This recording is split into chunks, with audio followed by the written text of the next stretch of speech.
Kangaroos podcast. Whatever I've been through, the moment I see you, things start looking over. Welcome to another episode. My name is Dean Vasic. You can find me on X at #Kangas, Instagram #Kangaroos podcast. Also on YouTube now. Just type in my name, Dean Vasic, and you can watch the shows there now as well. All right, tonight I welcome back Clare Cosy, a fired up Clare Cosy off air, and Siobhan Rowe, who is back after having a week off from doing 3 podcasts in 8 days. So she did her hamstring, but she's all refreshed and ready to go. And we are here to review not just one win, but 2 wins in the space of a few days. Siobhan, let's start with you, and we'll go back to the Carlton game last Wednesday night. And I had the girls on early last week, Claire and Jacinta, saying this will be a training drill, and it certainly felt like a training drill, didn't it? A comprehensive 69-point victory. Absolutely. I think that the word for that performance was slick. Every area of the ground in particular just looked absolutely elite. I think we spoke a little bit a couple of weeks ago about Alice O'Loughlin and the form she's in, but I just think every part of the ground is just comprehensively covered with elite footballers that just know what to do, and the ball movement and the way that we're actually able to transition the footy from one end of the ground to the other was on full display against Carlton. And I think Talia Randall's season in particular and her unselfishness and the role she's playing was on show as well. And there was a particular moment where I think O'Loughlin and Randall kind of just raffled off who was going to get the next goal, and we just absolutely blitzed Carlton. We bamboozled them with our play. We were just too quick, too slick, all of that. So a comprehensive victory and really awesome to see. When the girls are on, they look unstoppable in so many ways. Just the sheer ability to transition the ball, and Ash Riddell's season, my goodness, I'm sure we'll talk about her throughout this podcast, but she's just racking up the ball for fun and is involved in nearly every bit of play that we have. So really nice to see. And I think what's been so positive and exciting this year in particular is that it seems the lesser likes, like Ruby Tripodi's game against Carlton was absolutely outstanding, and she's come on in leaps and bounds. She's a tough cookie, that one, that's for sure. So there's a few plays there that I thought against Carlton really shone, and Gat showing off a real explosive speed.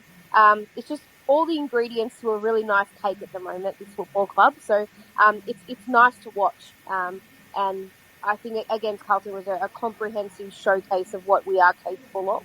I mean, no disrespect to Carlton, but they're lowly and sitting close to the bottom for a reason. I think there wasn't a lot of pressure applied to us, and at times it did sort of look like a bit of a training drill. But in saying that, we went out there and executed, and I'm sure we'll discuss the sheer amount of games and tight turnaround that we've had for games at the moment, and to put on a performance like that after we also played a game only a few days prior is quite commendable. And we've had some bloody tough conditions of recent times as well, and you probably couldn't blame them for being a little bit tired. And the other thing I wanted to mention as well, the game against Carlton, we also didn't have Sheila or Bruton. We were resting both of those girls. So a real comprehensive victory, and showed, I think, all of the North supporters just how good we look. Libby Burgess fitted into the back line pretty seamlessly, but I thought for a while there she might need a jacket because it was just never going near Carlton's forward line. It was so dominant through the midfield for us. So very, very exciting win, and one that really just showed when we're on, we are unstoppable. No, definitely. Claire, I think the highlight of the game was seeing big game Zane Dersman with Harley Reid at the game. I mean, this game was over quite early, wasn't it? Yeah, it was the Ash Riddell Clinic. 36 touches with just 76% game time as well. So a bit of a ball magnet is Ash Riddell. I thought Mia King had a really outstanding game. I think we often sort of talk about the 1-2 punch that is Garner and Riddell, but I think when you train with champions, you become a champion yourself, and it's sort of wonderful to watch her sort of rise through the ranks. I think I agree with you, Siobhan. I think Tripodi is one that I've been watching really keenly this season, her and Taylor Gatt. Just with how they're performing, how they're going, and Tripodi had a wonderful performance. And she's not getting, in terms of her minutes on the ground, I'm just looking at her now.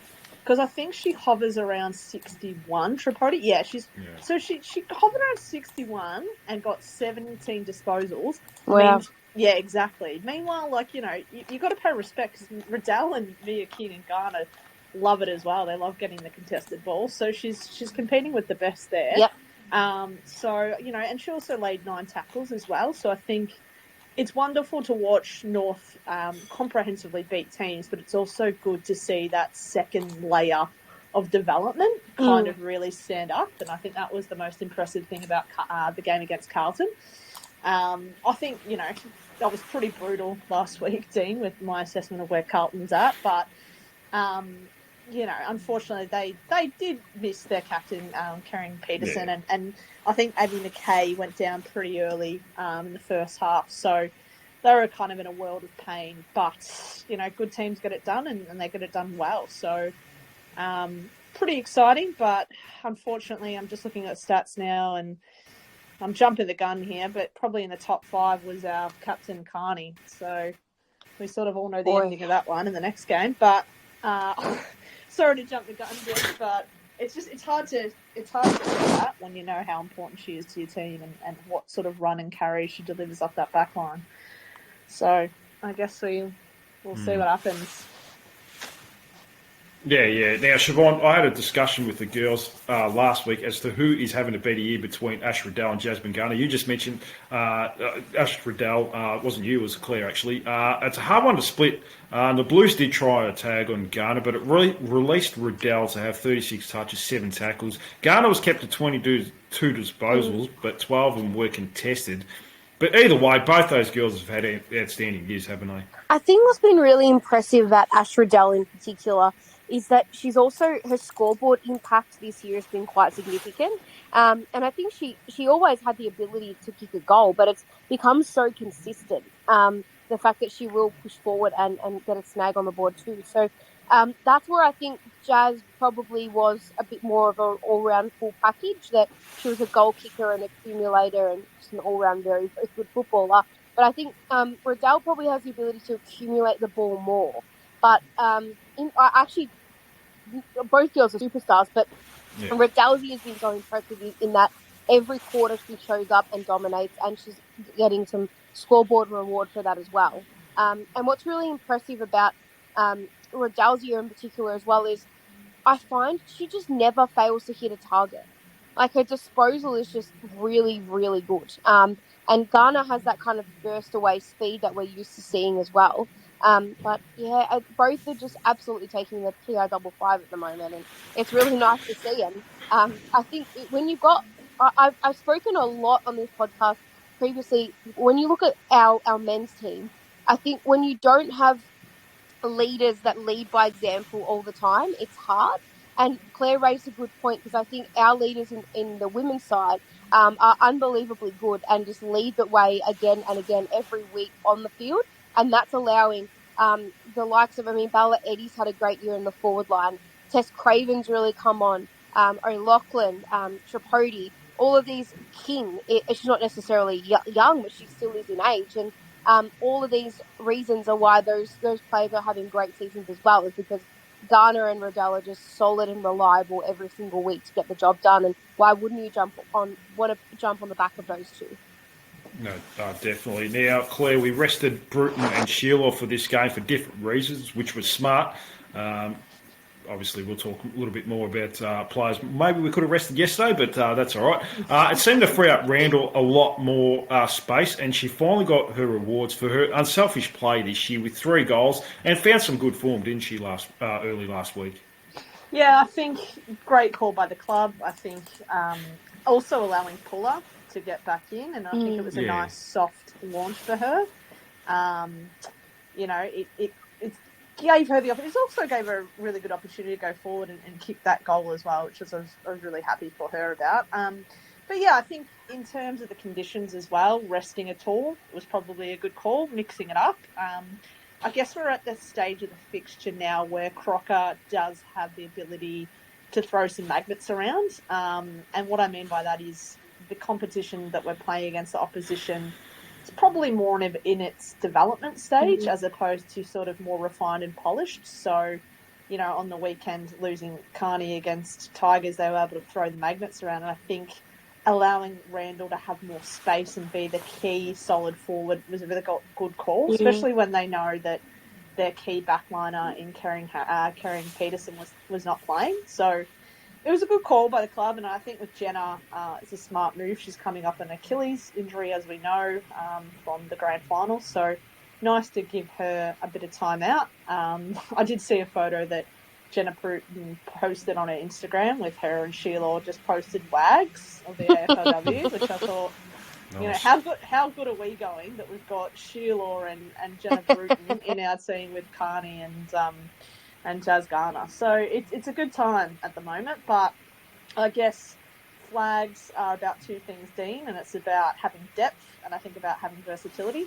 And I really like the fact that Crocker's mixing up the forward line, trying to think about what's the best mixture. Do we chuck a Neve Martin in? Do we put, is it the quicks that are going to win a flag? Is it going to be the two tall towers? What is the best combination for us to win a flag? So, yeah, good strategic coaching, and I think a good opportunity in a very short amount of time to rest some players that probably had some niggles, or no disrespect to Kate Sheila, but, 35 years old. It's a bit older than the rest, so may as well put her on the pine for a bit and rest her up, Oh, definitely. We'll talk about the forward line, Siobhan. Now, Elise O'Loughlin didn't kick a goal, but created a lot of forward half pressure in that game. Bella Eddy took her chances with 2 goals. Vicky Wall is a brick headhouse. Then we throw Neve Martin in, who couldn't even get into the team, with 14 disposals herself and a goal plus 3 tackles. I mean, this forward line don't make it easy for any defenders back there.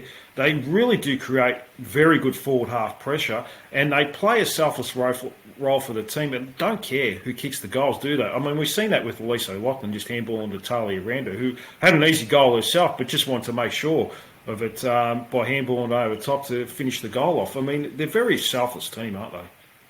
Absolutely, Dean. I think that's, once again, some of the most impressive features of this side is that they are unselfish. They're all championing each other, which is actually really good to watch. And there's so many options. I mean, sometimes even I forget that we have Emma King as our ruck who can push forward and is a great player in the forward line herself. And no Sheila, but yet we look so dangerous. And I've always said that I think this great game of ours is leaning more and more towards having a really elite group of smalls, and that's what's going to win you games. And O'Loughlin and Eddie are a testament to them of how good they've been this year.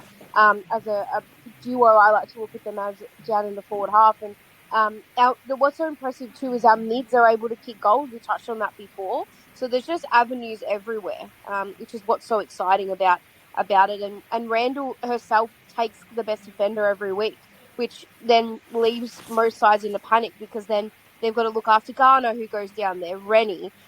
They've got King to deal with. They've got Sheila to deal with. So the role Randall's playing is actually quite intriguing to me because it seems as though we do kick to her a lot, but at times I think she does play almost like a decoy to allow the others to swoop. And what again, our tools never get outmarked. So when the ball does get to the ground, we've got the smalls and the old Irish stallion in wall that is a wall. She's a brick wall, so she won't let you through there either. So there's a lot to like, and that's like Claire mentioned before. I think the structure and the balance of the side looks really good at the moment, and Lily Paul is a good example of that, coming back to that game against Carlton, and she didn't look out of place at all. So there's a lot of depth on this list as well, and competition for spots. And look, I'm sure we'll touch on the fixturing soon, but I think it was so nice to have the ability to rest some players and get others an opportunity, and knowing that the underbelly of our side as well, if things do happen, that there are players that can step up and play their role beautifully as well. No, definitely. Claire, now, it would be wrong if we didn't talk about the back line as well. Now, we're praising midfield, we're praising forwards, but the back line, and we had Emma Kearney, which we'll talk about more in a few minutes, but with 23 disposals and 5 rebound 50s, Libby Birch with 8 rebound 50s, Sarah Wright, Nicole Bresnahan and Jasmine Ferguson just stopping anyone that wants to attack them. Carlton had 27 inside 50s, and we only conceded 5 scoring shots, I should just say. They're merciless, aren't they? They don't want to concede anything. No, What's that old saying? It's like midfielders win Brownlows, goal kickers sell merchandise, but defenders win you flags. And I think couldn't be more true. I mean, Sarah Wright and Jazz Ferguson, very dour, competitive, hates to give an inch. You can tell. I saw Jazz Ferguson, I thought, like, against the Tigers, which I know we'll review soon, but, she gave away a free kick and, God, she was filthy on herself. Like, she's just so angry. She's so competitive. And I think that's a key thing is those two will be easily be able to roll back and kind of fill the holes. I think they've got good game awareness as well, because I think Libby Birch has proven to be really hands down back there with kind of settling and calming and seamlessly becoming sort of the intercept role. Like sometimes they do slot one back down the line to make sure that teams who are on a roll, they go into the stoppages one down knowing that they can put Libby Birch or a Brezhnev or somewhere in that half back to mop up. So it's an incredible defence. Like, I'm just looking at the ladder now. I'm pretty sure they've given the least amount of points away this season. Easily. Yeah. Easily. So, pretty dour by them, which is great to see. And they're no fuss. They really are. In terms of Ferguson and Wright, like, we have Wright on the podcast. I remember talking to her. She's just get the job done kind of person and just goes about her business. And I think I think it was Bella Eddy that said, having Birch down there has made it training even more competitive and lifted the standards because she always wants to get better. She always wants to know how she can win contests or what to do. So, it's a brilliant defence, and I think defence win you flags, and I think that is a very solid defence there. So it's exciting, but I don't know about you, Dean, but everything tonight just comes with a bit of a sour grape with what's fucking happened. Like, don't get me wrong, like I was on cloud 9 after that Tigers win, and Kearney was she looked all right in the circle. She looked like she was smiling, she was up and about. I thought, okay, maybe 1 or 2 weeks, that's fine. I put her on ice for a bit, rest her until we go to Norwood to play Crom. But the news tonight I think is just a bit. Yeah, it's hard to sit back and take it, but that's okay. We've got the wins. We've got the wins on the board, and we're here to discuss all the other brilliant players that play for North at the moment. So it's good to look at the positives, I guess. Yeah, look, we'll talk more about Emma Kearney soon, but it would be, it wouldn't be fair to the other girls that are performing really well and how well the team is going as well if we didn't talk about that. So we will talk about Emma Kearney. I promise you, Claire, we've got to lift our spirits up for the audience. So one player that seems to go under the radar, and you mentioned it earlier, Siobhan, is Mia King. 26 disposals and 8 tackles. Laid something ridiculous like 17 tackles a week before against Port. Yeah. I mean, she's a big part of that engine room, isn't she? And she's the type of girl you'd like to play with because she will do a lot of the hard grunt work and be no fuss about it. You know who Mia King reminds me of? The great Ben Cunnington. I think she does her job every single week. She's a bull. She does the in and under stuff and allows the likes of Riddell and Garner to shine. But without Mia King extracting the ball, laying the tackles, being that hard-nosed, bulldozing midfielder, we wouldn't be half as good as we are. So I think players like that do just get they're unheralded. They just go about their business and do it really well. And I saw the press conference after the game on the weekend, after the game on Wednesday. We had Crockett and Mia King talking, and they did bring up the fact that she had those record amount of tackles, and Darren Crocker said, she just does the job every single week, and we love having her. And I reckon all players probably feel that way too. And when we look at the list, there's so many high quality stars that catch the eye, but I think Mia King, she catches the eye at times, but she's more that extractor that just knows how to win the ball, and great footballer, and I reckon she's an awesome team person as well. I think she's a very, very handy player to have on the list and goes underrated every week. No, she definitely does. She seems like she's a real nice girl off the field as well. Like, I've spoken to her on a podcast before, and I remember when she didn't play a game last year, I think it was round 10, it was the last game against the Bulldogs, she was smiling, talking to people, but you get her out on the football field, she's a different kettle of fish. She's very unsociable, which I love about her. Once she crosses that white line, you can sort of tell she goes into almost a beast mode. I don't know, you both watch Friends, almost like Red Ross when he gets, she always gets like that, so... Yeah, which is really good quality to have. Now let's move on. We don't want to talk too much about the Carlton game, I should say. Well, we're going to talk about the Richmond game now. I'm getting confused. So to yesterday's game, and we certainly didn't have it our way early, Claire. It's particularly in the first quarter, but I felt like we controlled the game after quarter time.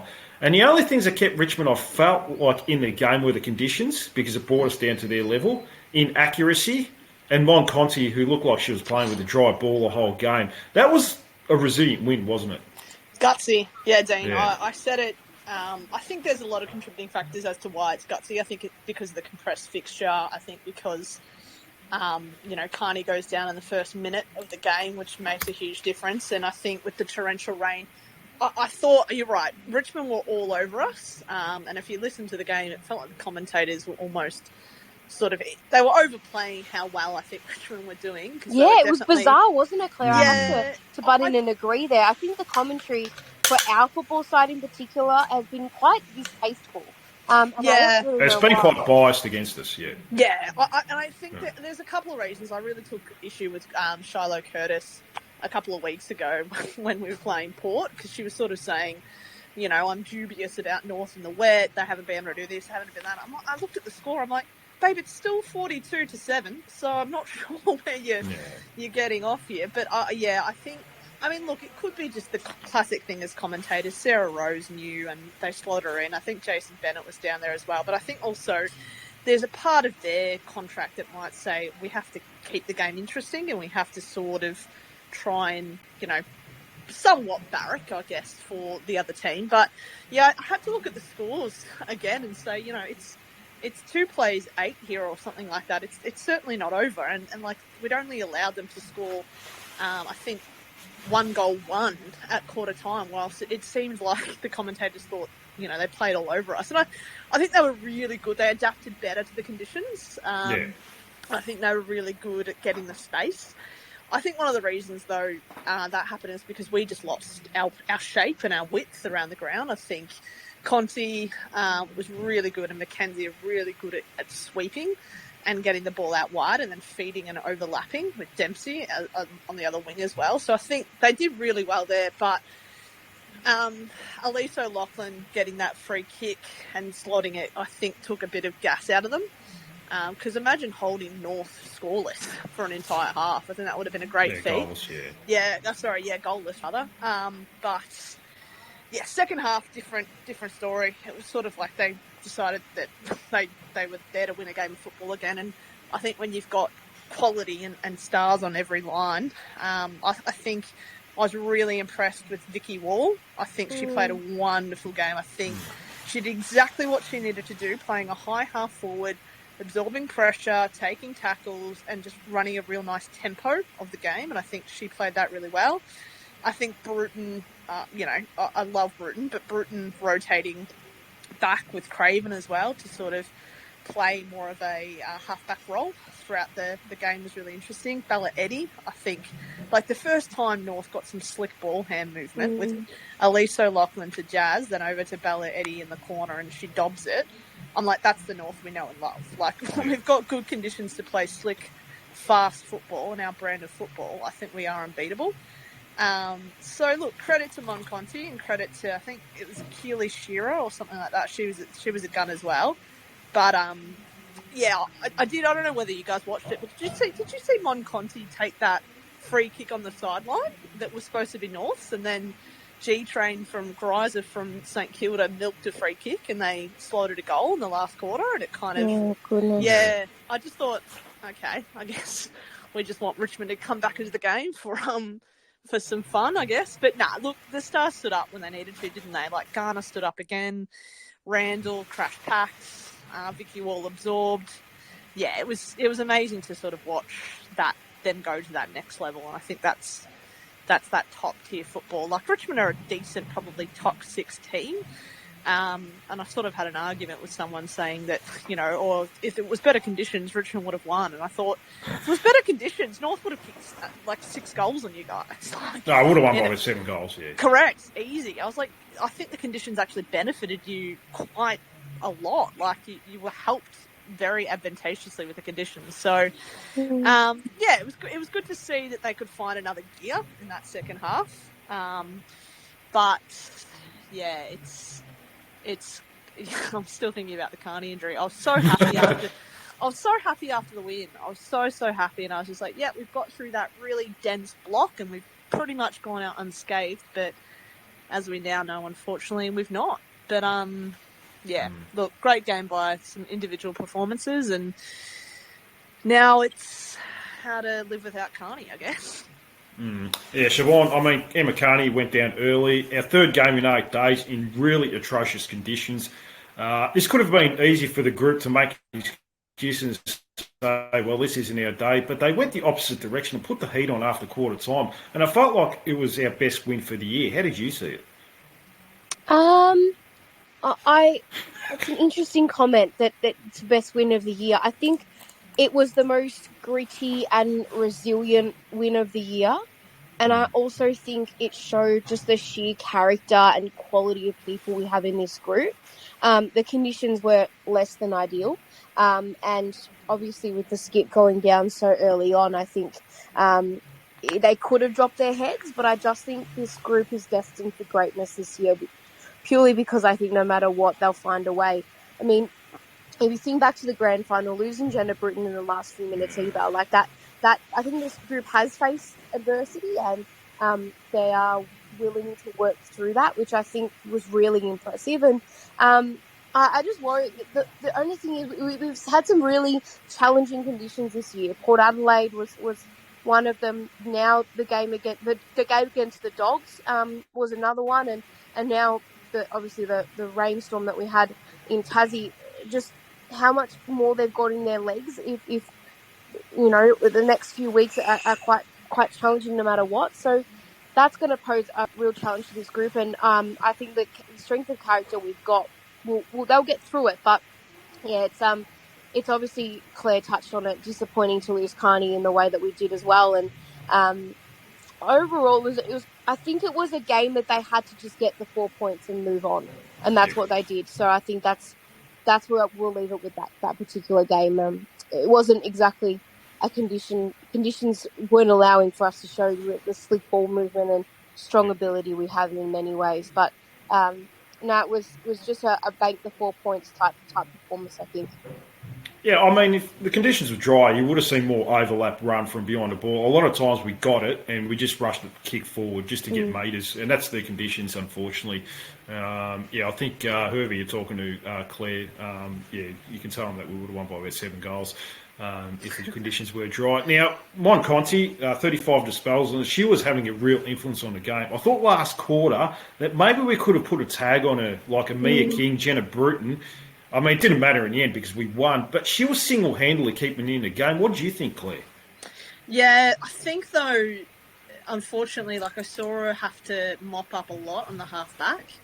And when I was watching that, I thought, we're on here. Because, she's the type of player, she reminds me of a Jeremy Cameron. If you've got 3 Mon Contis in your team, you're not going to lose a game. If you have one at half forward, one in the mid, and one at half back, she's that good. But, yeah, as soon as the ball kind of got caught between the half forward and the half back, and she spent a lot of her time mopping up for Tigers, I just thought, nah, we're fine here. I would have got really worried if she was still sort of hugging the wing and pressing forward, but I just think that the style of play and the tempo that North adopted to in the last quarter, while she got a lot of the ball, there wasn't much forward to kick to, there wasn't a duplicate. Yeah, exactly. There wasn't a duplicate of Mon Conti that, could run and bounce and carry. So, absolute gun player. And to think, she went from the grand final the day before and got a flight down to Launceston and jumped off the plane and puts in that performance. She's clearly a star of the league, but I think, I really rate Elle McKenzie. I think, she's a number 1 draft pick, did her ACL, and she's coming back, and she's coming back in a big way, but they're not yet the 1-2 punch that the big teams have. So obviously we've got the Garner, Riddell, and you could throw Mia King in there, and you've got Marinoff and Hatchard, and you've got, Ali Anderson, and you can chuck in like a Spark or a Dwyer. They're not yet. Richmond don't have that 1-2 punch yet. They've got Mon Conti. They've got sort of some other tiered players around her that can play their roles, but it just doesn't have that team balance yet. She's kind of like a star player in maybe a top 6 team. So, look, I said to, she's a gun. She played with Kearney in the grand final. She's a Western Bulldogs girl from way back, and I think she's got basketball skills behind her and she's got the game awareness. But I'd be fascinated to see when Conti goes in the next couple of years if Richmond don't crack that window that they've got there, because I think she might get a bit antsy. And we welcome her to North Melbourne Football Club. Well, she's a North Melbourne supporter, so yeah. Well, you know, it's you hard to never know. believe it. Yeah. Well, it's like Yasmin Dersma. I said, "Come home, babe. Come be with your brother. Come to North. We'll develop you properly. You can play with the legends at North if you if you want to jump across." But yeah, look, gun of the game. Great to watch. Did some damage, but not enough to, I guess, pull her side across the win to get the win, which is good for us. Now, Siobhan, Garner and Riddell were all excellent, me, King as well, but it was that second tier behind them that really stepped up as well. I love seeing Bella Eddy push more up the ground, and a classy finish in the third as well. She's reminding me of more and more of the number 3 in the men's program, the way she works in that forward line. Jenna Bruton really having an influence in the second half, going to the half-back line, rotating with Tess Craven. I like seeing Tess Craven off half-back. I think she's a really good user of football and suits her skill set. That's what really impresses me, is that second wave really coming through. I mean, we've talked about it before, Ruby Tripodi, Elise O'Loughlin. I mean, it's really good to see, isn't it? Absolutely, and I think that's kind of what we touched on before as well, is that, I think that next wave and the next generation of players is going to hold us in really good stead. And obviously now with Kearney going down, I think more responsibility goes on the likes of Libby Birch, Sarah Wright, Jazz Ferguson, but there is some real positives in even in the way that we've drafted when it comes to our Irish girls. I mean, Erica O'Shea is a star. Like, she's such a crafty half back, and her pace at times, along with her and Taylor Gatt, they form a real formidable combo of run and gun type of player. So I have been super impressed, because I think sometimes I did worry in previous seasons about relying too much on Bruton and Garner and Riddell, but this next generation have just gone, no way are we going to not win a grand final on my watch, which is what I've absolutely loved. So it's a good point, Gina. I think they've all become a lot more composed, and the more games we get in them, I think the pace of AFLW doesn't faze them anymore. They're all very aware of what's expected of them, and they just deliver every week. So it's really, really nice to see. Back line again, 27 inside 50 entries and only 5 scoring shots again, Clare. Now, we lose Emma Kearney. We'll talk more about her in a minute. I know you're very keen to talk about her and what's going on there. And I promise we will. No, I'm actually not keen. I hate it, Dean. I don't want to talk about life without Emma Kearney. It doesn't seem like the right thing to do. I'm just, I'm trying to keep a lid on my emotions that are pouring out of me at the moment. So apologies for that. But yeah, sorry. What was your question? Look, with Kearney going down, we obviously had Tess Craven come into the half-back line. We had Jenna Bruton go there as well for periods. Do you see that going forward for the next few weeks while Emma Kearney is out? I'd probably, depending on where Eliza Shannon is with her recovery, She's fit. She's fit, yeah. I'd like to slot her back in. I think against the Western Bulldogs, it seems like a nice soft launch back into footy. Lulu Puller, I think, is an option. The only reason, and don't get me wrong, I love Craven, but the only reason I don't want her at the halfback is because I just value her ability to run and carry on the wing and provide really big width to the ground. I think, she's incredible. She's probably, I would say, probably our best runner. I remember just watching a passive play where she got a kick in the pocket, looped over for a handball, and then she was at the half forward within the space of 30 seconds. Yep. She's just an incredible gut runner and has a lot of pace on it. But I think on the weekend, the thing that was frustrating the most was that we were losing a lot of shape. And the reason why we're losing a lot of shape is because Taylor Gatt normally plays on one wing, and Tess Craven kind of rotates with Amy Smith sometimes. And I just think that Craven's development in that wing spot, to me, seems more important And when we have readily available halfbacks in maybe like a Lulu Puller or an Eliza Shannon, I'd much rather go with them, even just because Tess is a bit younger as well. So putting an older head down there, an older head for an older head kind of makes sense to me. You know, Kearney's 35. I'm just trying to think about how old is Lulu Puller.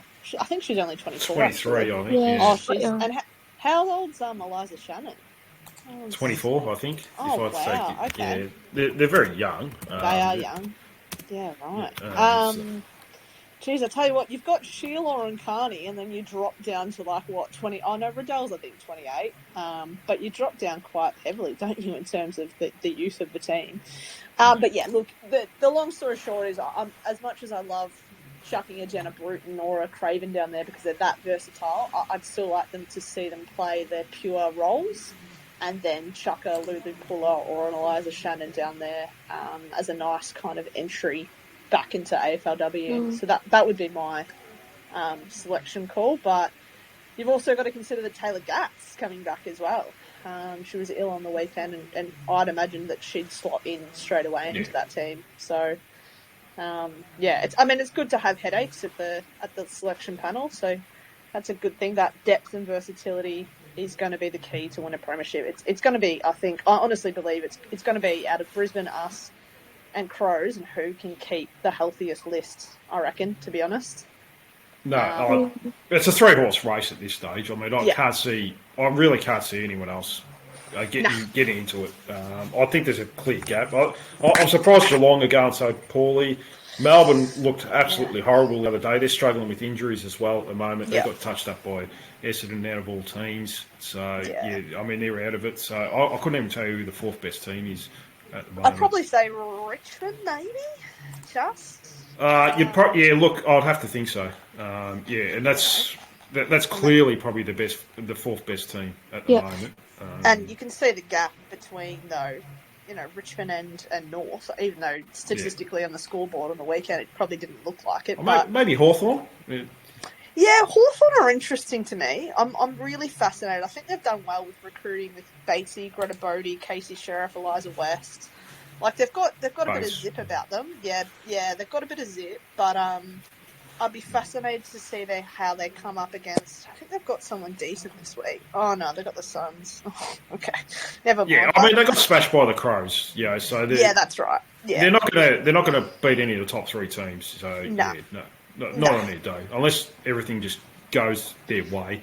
Yeah, they're not at the level of the other teams. No. Siobhan, did you think after the first 6 games the ground of Casey Fields would have had the best conditions so far to play football in? I mean, we're not getting any luck with this weather, are we? Oh, that's brilliant. That is brilliant. And it's so true. I mean, I can't think of any other game where we've had even remotely close to those conditions, and that's saying something. I just think the girls are just got a bit of a bad luck voodoo in the group at the moment, because you're right.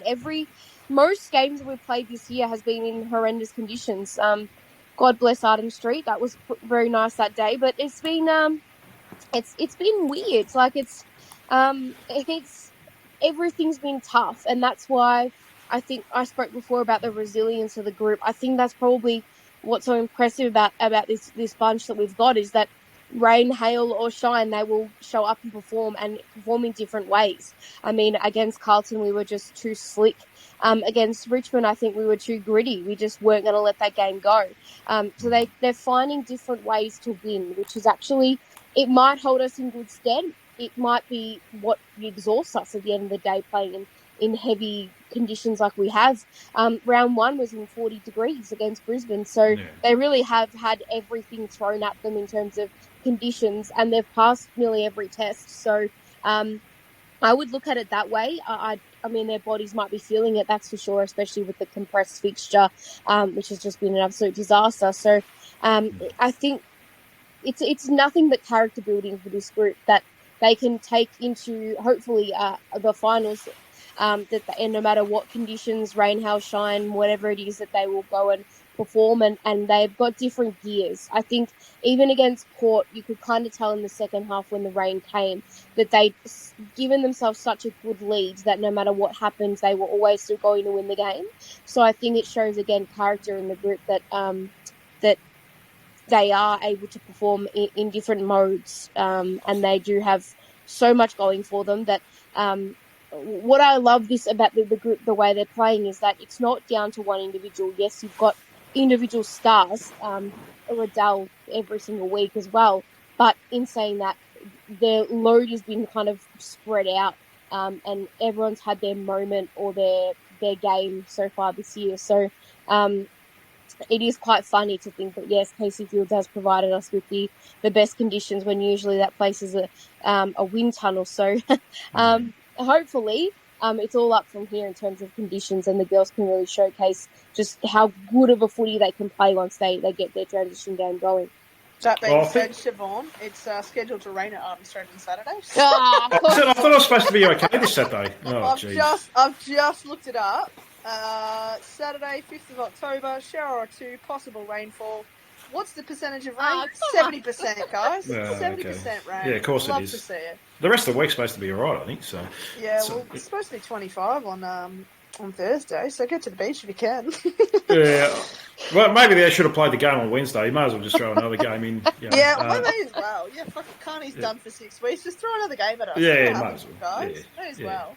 Yeah, why not? Claire, yeah, we might as well go to it. I think everyone knows my opinion on this compressed fixture. I think me and you talked off air about this. We've got clubs that are basically getting ring-ins off the street to fill a team for the weekend. I mean, I'm surprised you two girls haven't been called up to play for Collingwood or Gold Coast or something like that. Kearney doesn't do a hamstring with this fixture and will miss 6 weeks, so effectively this season. Garner says after the game that she's feeling really tired because of the ground we are playing on. The heavy legs. I'd rather have 10 rounds to do this again next year and play 11 just for the sake of it. Go for a rant, Claire. Yeah, I mean, just negligence, Dean. It's just stupid. Negligence. It's a class action. I think I'm particularly angry. I've been angry though. Like, you know, the Kearney thing hit me pretty hard when I found out. But I've been pretty angry since Collingwood had to go into, I think, their round 2 or round 3 game with top-up players, because they're just, like you said, they're pulling them off the street and getting them a Collingwood Guernsey. They were out with Britt Bonici and Brie Davey and their entire midfield. And it just, I mean, not only is it really poor, I think, in terms of what the league has done to these players, I find it incredibly frustrating how much it's devalued the league. Yep. And what I mean by that is you've got half of Melbourne. I mean, the reason why Melbourne Football Club at the moment is completely depleted is Taylor Harris, Lauren Pearce, Olivia Purcell. They're missing so many good players, Paxi as well. So they're down to nothing. Blackburn went down. The captain of Freo, Bonnie Tukud. It's just Chloe Malloy from Sydney. You know, it's just it's actually getting to the point where who's going to be left on the park, Dean, is my biggest issue. And I think with the frustrating part about this is that there is no consideration for the athlete that's behind the game. Yep. And I think it's all well and good for the male players who are on pretty big contracts and pretty fat checks and, you know, are going to make their way back because, you know, look at Ashcroft did his ACL and has won a Norm Smith within the space of a year. Whereas these women's bodies are required to do their secondary job that they need to do in order to live. Like, it's just, yeah, it's incredibly frustrating. I voiced my opinion quite openly at the start of the season. I think the fixture and the scheduling is an absolute joke. I think the way that the league treats its product, this franchise, is, negligent at this point. And I would be all for players coming together and putting a class action suit against them, because it's got to the point where it's beyond a joke in how they've treated the product. And as a fan, as a person who, you know, loves the players, who loves the idea of AFL women, I think I can't think of one thing since the inauguration of the league to now. I can't think of many great things that they've done for women's football. If I'm being perfectly frank, I really can't think what they've done. And if this was in the hands of a better organisation, then we'd be seeing a completely different product than what we've got on our hands now. So, the disregard in which the AFLW treats its fans, its players, its coaches, its staff is just, absolutely disgusting. And quite frankly, I'm done. And I'm done with the media not speaking out about it. It's bullshit. There's no integrity there. And they've just been gagged. So get fucked, basically. Yeah. Well, this is going up on YouTube. It might get taken down. Who knows? This video. All good. Look, very strong words. I agree 100% with it. I mean, what are your thoughts on it, Siobhan? I feel like Laura Kane is just a puppet to Andrew Dillon, who's a dickhead himself. He's got no idea what he's doing. It's like Livingston was the last few years with Gil McLaughlin, really. They can't do anything about it because the men's program is where the money is, I guess. It's really hard. It's very, very, very difficult. And I've really enjoyed Clare's commentary on this. And I said off there, I like to look at the brighter side of things and not necessarily view, the AFL as a corporation that doesn't want something to succeed. But what I find very difficult is that the fixturing in general is not allowing the product to thrive. So if you're having games on a Wednesday at 5 o'clock, you're asking for trouble because you're only going to get a couple of hundred to the game because it's a work night and the conditions might not necessarily be great. And it's open air, open spaces. So there's that. So if you want crowds and people to become more invested, stop putting games on a Wednesday night.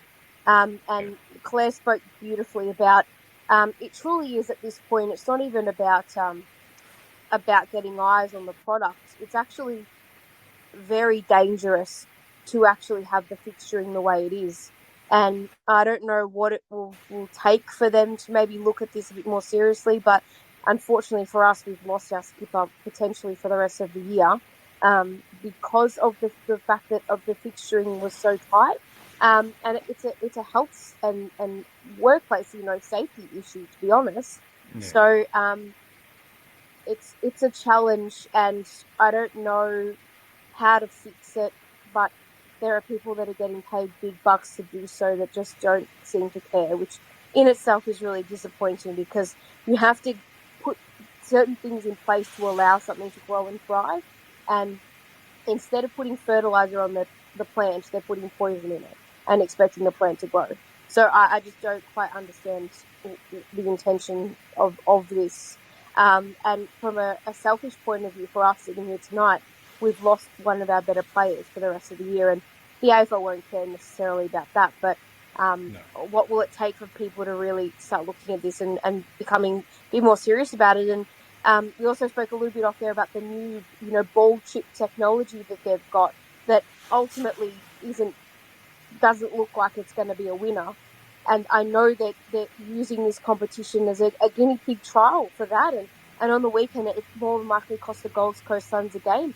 And no one's really talking about that either because, it's the AFLW and they're just going to try different things to see if it works before they implement it in the men's, which in itself, says a lot about where the AFL are at with this competition. And it's quite sad, really. Yeah, and that's the thing. If it's an AFL men's game, that game would have been talked about, for the next 3 to 4 days, how much it cost a team. But they don't even have, goal line reviews or anything like that. So it's just, I mean, I guess it's 18th versus 17th, so it doesn't mean as much to them. But still, it's, it's nice to win a game. And Gold Coast would have, they've got a lot of injuries as well. So it would have been nice for them to, experience a win.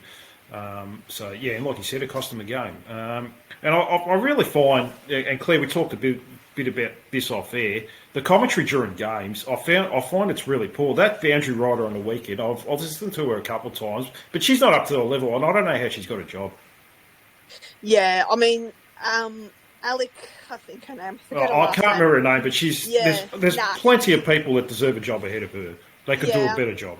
Unfortunately, she's incredibly raw to the boundary riding experience, and I think what has been frustrating is, just there seems to be no connection with her on the boundary line. They're continually going to her to ask questions and things like that, and I know she's new to the role, and there's a period of time that you can have a bit of a grace period in there, but yeah, like I said, the continual disregard and disrespect that the AFL shows towards its franchise has completely devalued it. And it's incredibly sad. Like, I don't want to get too emotional because I'm feeling myself well up about it. But there are so many diehards, fanatics. I mean, football, as we saw on the weekend with the AFL Grand Final, it's built off the backbone of the people. And it's the people who come and who wear their colours, who swear black and blue. And for me, it's somewhat of more akin to religion. Like, it's spiritual. And the way I feel about it and the way I support this team is second to none. And they ask continually for our investment in a game that, like you said, Siobhan, they continually to kill off. They're not sowing the seeds properly. They're not putting any time and energy into it. And to the point where, you know, what happens in 5 years? I guess what's the big grand plan here? What are we doing? Because if you're going to pour all this time, resources, and energy, and then for it to sort of go kaput because no one's really putting time and energy into it, then what has it all been for? And you've taken something quite beautiful and delicate and amazing, and you completely ruined it, to be frank. So, yeah, it's not running well, Dean, which is really hard because you and I and Siobhan are incredibly passionate people and people that spend their spare time putting together podcasts, putting together clips, putting together content, basically to endorse it, right? We are endorsing the game and providing, you know, opinions and content for it. And it just doesn't seem like the game itself is giving back to its fans the way it should be. So, yeah, frustrating to say the least, you know? Very frustrating. I mean, you go across the road, Siobhan, and you've got the NRL, who play their games the same time, you know, the women's play their game the same time as the men's. I mean, unless it starts doing that, where we can get 22 rounds or 23 rounds, whatever it is, then you're not going to have a serious competition if you're just going to throw 10 rounds where teams play each other once every 2 years, once every 3 years in some cases. Like, I think this is the first time we play Essendon. They've been in the competition 3 years. We seem to get a rough end of the fixture each time. We seem to get the Crows over in Adelaide. I don't even know if we played them in Melbourne. Brisbane, we played them away. Melbourne, we seem to play at the Casey Fields. We seem to get, you know, the fixture's not even serious. I mean, unless they start coinciding with the men's program, then this is just going to be, I feel like this is just going to be a running joke of a competition for its time. No, I couldn't agree more, and I absolutely love both your passions, and it's hard to quite understand, you know, it's hard. Yeah, I mean, you're speechless. I think also I think it needs to also get to the point where we are able to openly criticise players and the competition itself, and I don't even think we've got there yet. I still think that people do walk around talking about the bigger issues in the game too, which, I mean, the 10 rounds is also an issue within itself, and the NRL just do it so much better. A lot of sporting competitions do it so much better than the AFL in so many different ways, because I just think that you're right, unless you do have an even sort of competition where you're not playing. We don't even. Yeah, you're right. We haven't played Essendon yet, and they've been in the competition a few years. Like, there are crazy things that go on that make you wonder how even and fair the competition is overall as well. And it's hard. It's really difficult.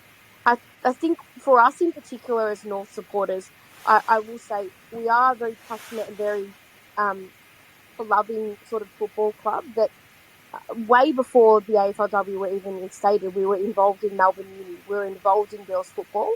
So I think our football club and our women's side, personally, I'm a North fan, so I can't speak for other clubs, but I think our relationship with our girls is quite special because we have been a big sort of support of women's footy for a long time.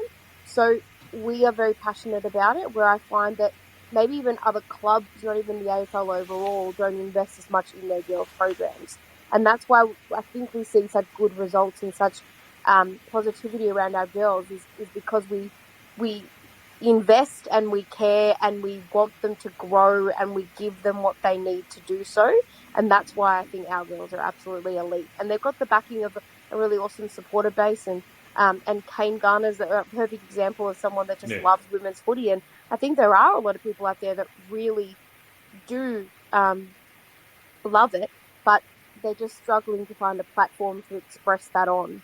And hopefully our girls do feel the love that we have for them as a group. And they give back to us in so many ways as fans with their performance and the way that they go about themselves on the weekend. So, yeah, I think our girls in particular are a very unique group, and our footy club is just with how much we do love and appreciate them. And it helps that the men have had a rough trot of it lately as well, because I think a lot of North fans derive so much joy and happiness from watching our girls perform so well week in, week out, and really just give their all.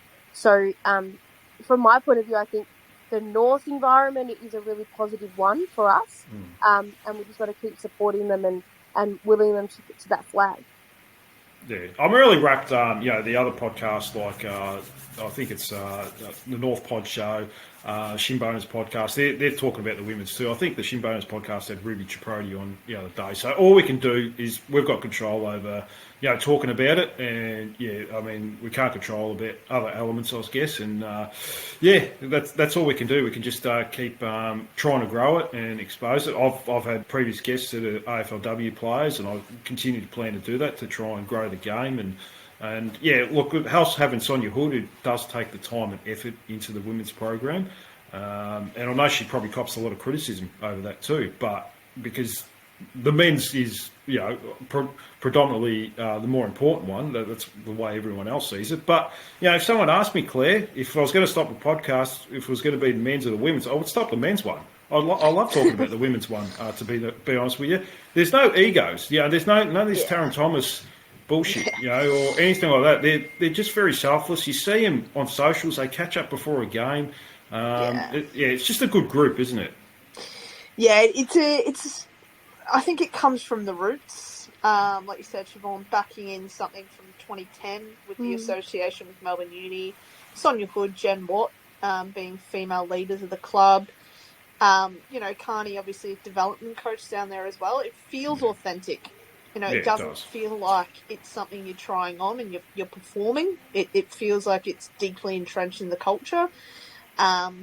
I think, I'm very proud, obviously despite our off-field successes or not successes of our men's program, I've always thought in terms of how North has gone as a club in terms of its ethical standard and its inclusiveness with the huddle programs. Yeah, absolutely.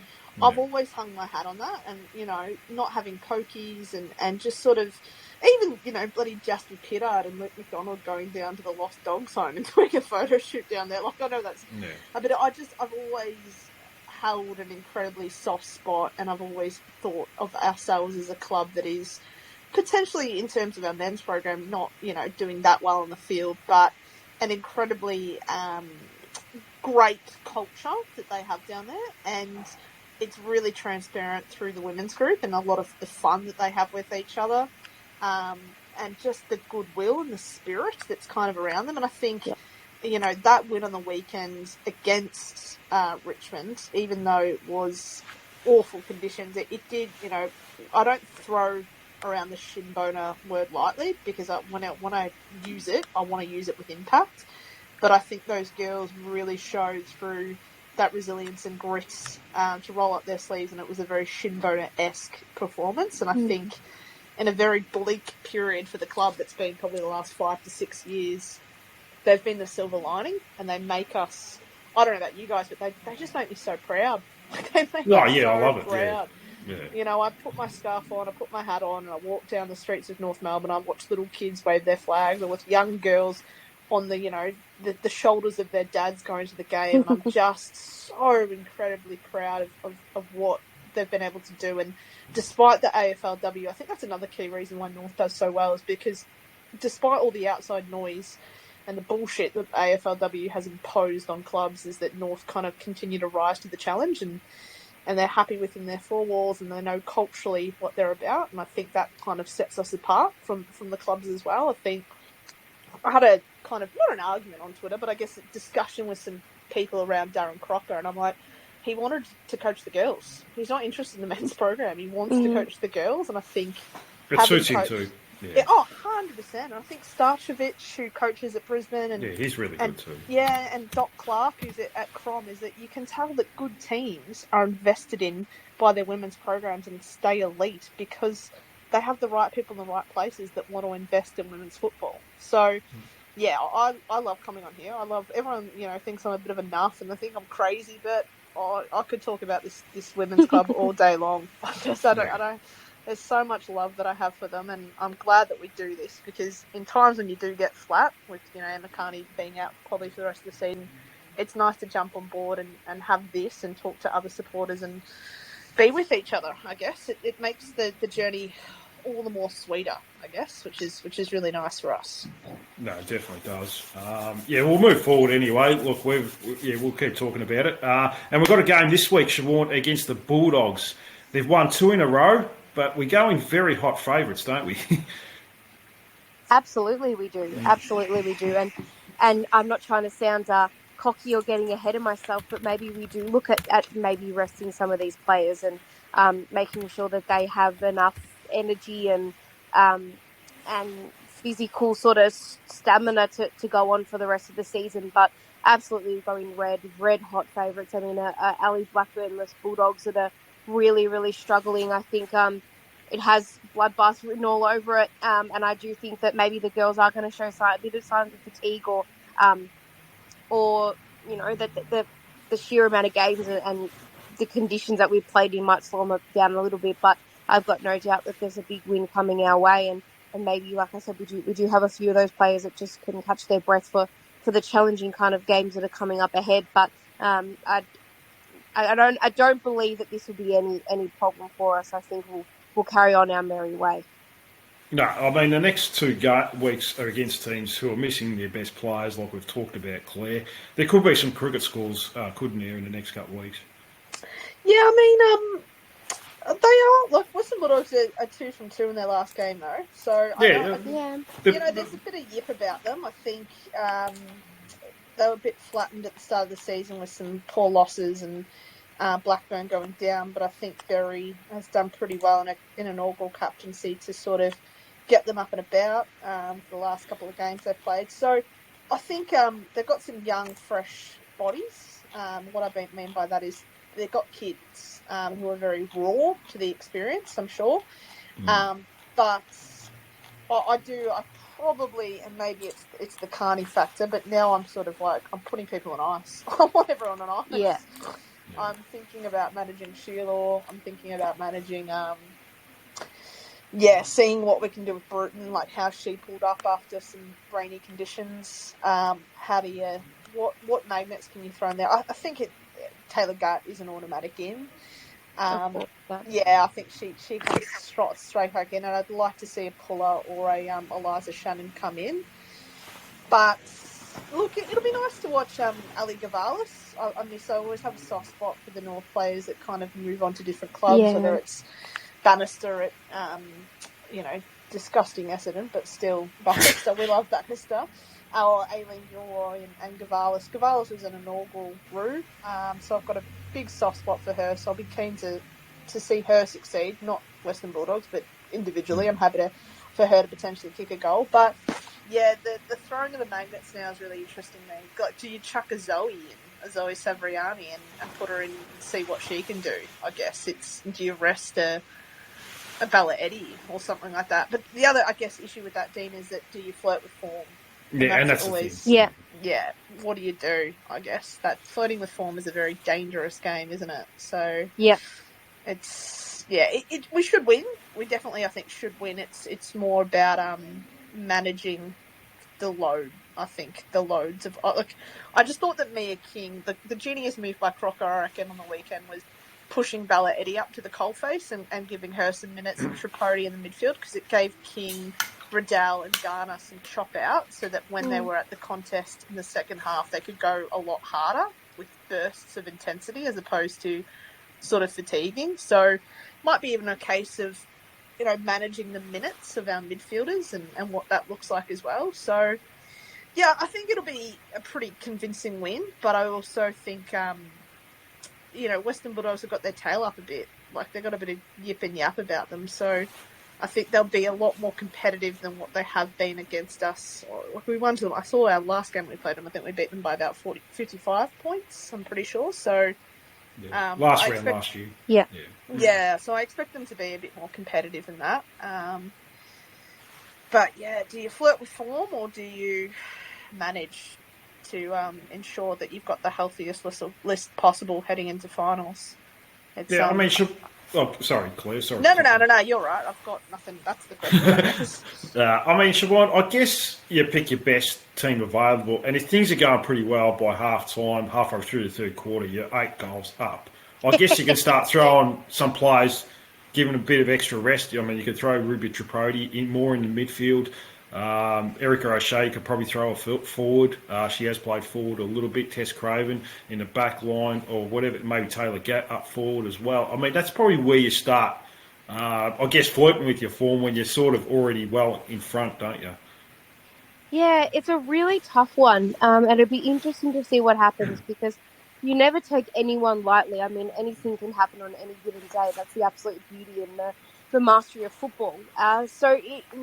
Look, it's tough, but at the same time, I do think it's not a bad thing to also expose some players in different positions or get some different players in so that if anything does happen, knock on wood, it's that sort of one soldier goes down and another comes up sort of mentality. And it might be good to get some players some experience in the side and also around different parts of the ground. But you don't mess with a winning formula. So I honestly don't think unless players put their hand up and say, I need a rest. I'm sore, my body's killing me. It's been a bloody tough few weeks, especially in the conditions we've played in. Then I reckon we just stick with a winning formula and just go on our merry way. It's quite funny. If you look at our percentage, it's just in the 200s. It's crazy. High 200s, how well we're going in that regard. And that might not even matter. Like, that's the thing. It might not even come into calculation when it comes to that final ladder. And I've always said it's very hard when you're playing a 10-round season. You drop a game unexpectedly and you're right at the back of the pack. So it's really, it's so hard in this competition because you want to be heading into the finals cherry ripe with most of your list to pick. But at the same time, if you flirt with form and you drop a game, then you're at risk of not even making it. So it's that very fine line that's why they pay Darren Crocker the big bucks to figure all this out. But I do still think that we'll go with we won't take the foot off the throat. I don't think. No. I mean, I guess, Claire, we don't have to do much, like against the Bulldogs. You can play 10, 15 minutes of football. We'll kick 4 or 5 goals.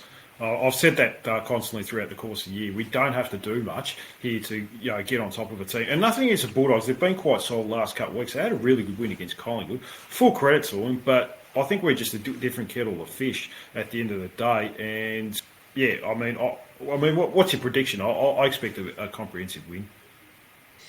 Yeah, I agree. I think it's a win, but I don't know about you guys. I've just got this burning feeling. Technically we're undefeated, and we took away 2 points against Geelong, but at some point you do drop a game.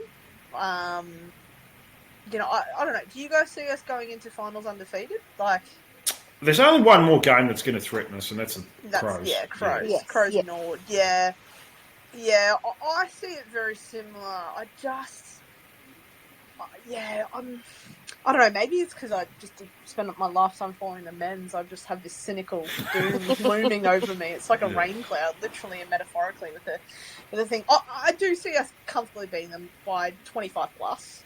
That's not an issue. I think the key difference is that we can just outscore any team. Like, when push comes to the throat, we could kick 10 plus, and I don't think many teams, apart from potentially Brisbane and Adelaide, no other team is going to kick 10 plus goals in the comp, so we will outscore them. I'm fascinated with how the weather will play, the fatigue will play. A lot of different factors. I get the feeling it'll be probably about 5 goals, and it'll be comfortable arm's reach the entire game. It'll just sort of be, teams often have this way of trying to kind of the slog against us, and we often kind of go down to that level sometimes. Do you notice? Like, when we're playing good teams, we play good football, but when we play poor teams, we kind of often just get drop to their in. level, we get sucked in a little bit. So I hope, in terms of the conditions of the ground and playing, we've got a 6-day break now, which is quite lovely considering what's happened the past couple of weeks. So I'd say a 5 to 6 goal win, always within arm's reach, but don't really get out of second gear for the entire game. It wouldn't shock me if we don't really see. We'll see passages of play where North are, they put 3 on the board in the space of 5 minutes, and then we'll see a 10-minute period where nothing happens, is my prediction. But what do you think, Siobhan? What do you think's going to happen? It's a very good question. I think you raised a really great point, Dean, in that we are so potent in most areas of the ground that we can play a 10, 15-minute patch and just blow sides off the park. And we don't have to be playing our best footy to still win games. And I actually think that's what might happen against the Dogs, is that we're just going to be too good, and we're going to have this little period where we just absolutely dominate, similar to the game against Port, where you just break the game over and break their back, that's it. And then we might sort of peter off a little bit. But I do see a very comfortable victory. I'm saying 40 points plus. And it's purely because we score heavily, we defend brilliantly, and I just think the floodgates will open up, and that's when we'll have our run, and it'll all just become too much. I think across the ground we're just older, wiser, tougher, stronger in many, many capacities compared to the Dogs list. So I would say a comprehensive victory coming up. No, I agree. I think it'll be 8+ goals. To be honest with you, I think we'll blow them away early, and then probably just like you said, Siobhan, maybe just put the queue in the rack a little bit after that. So we'll see how we go. Well, Claire, it's been a long podcast. There's been a lot of ranting and raving, but it's been a good one. Anything else you want to add? Yeah, look, apologies. I come on here just overflowing with my emotions, but it's good to care, Dean. It's good that you, 100%. me, Siobhan, it's good to have people that care about something so much, because that's the point, isn't it? Like, watching the Lions supporters on the weekends get around, I don't know whether you guys saw it, but the women's and the men's got together and they sung the club song with the trophy, and I just thought, God, isn't that just everything you want in your club? Like, that just is magical. So we love it because we care. We love it because we're passionate.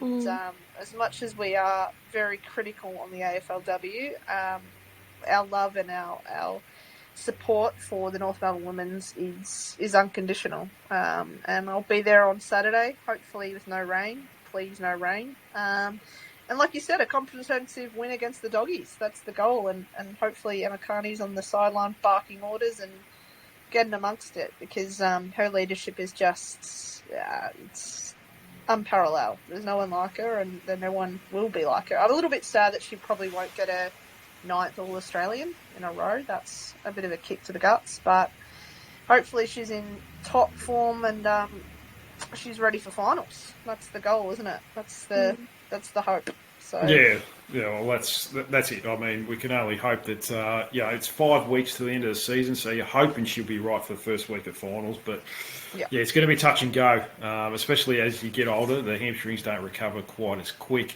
Siobhan, did you want anything else before I let you go? No, I think it's been a really, really good podcast, and Claire raised a good point again there about Emma Kearney's leadership. I think that's more than anything. I think we'll lack her leadership and her bulldog tenacity at the footy. I think she's just she's a great leader and a fantastic footballer. So we'll miss her significantly. But in saying that, I think she still has a lot to offer. I mean, she's part of the men's program for a reason too, because she's just an absolute star. So we'll still hear her and hopefully see her at the back end of the year. But it's on the group now to lead and to drive standards and to make sure that even though you won't have her voice and her leadership and her guidance, that the next one steps up, and in her absence, just keeps fighting on. And produces the really good footy that we've seen all year. And the challenges will come. There's no doubt about it.